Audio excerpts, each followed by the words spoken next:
খোয়াইয়ে আজ দুপুর উদ্বোধন হলো রবি কৃষি বিজ্ঞান মেলার। উদ্বোধন করলেন কৃষিমন্ত্রী রতনলাল নাথ।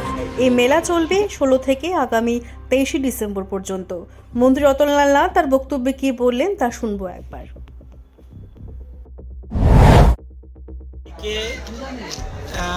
কৃষি বিজ্ঞান কেন্দ্র খোয়াই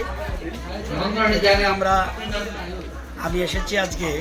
তাদের সপ্তাহব্যাপী অনুষ্ঠান চলছে গোল্ডেন জুবলি।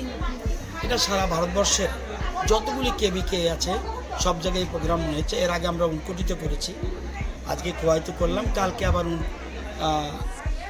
এর আগে ধলাইতে করেছি। তো আজকে খোয়াই এবং আগামীকাল উনকোটিতে হওয়ার কথা রয়েছে। মূল উদ্দেশ্য হলো কৃষকদের কিভাবে আরও সমৃদ্ধ করা যায়, কৃষকদের আয় কিভাবে বাড়বে, কিভাবে কৃষক আত্মনির্ভর হবে, রাজ্যকে আত্মনির্ভর বানাবে।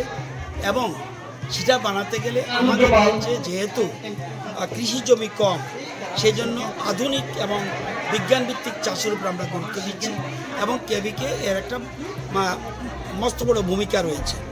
তো বর্তমানে মাত্র খোয়াই ডিস্ট্রিক্টে, যদিও আমাদের রাজ্য গোমতী, সিপাহীজলা এবং দক্ষিণ ত্রিপুরা আমরা খাদ্যে স্বয়ম্বর, খোয়াই স্বয়ম্বর না হলেও সামান্য বাকি রয়েছে।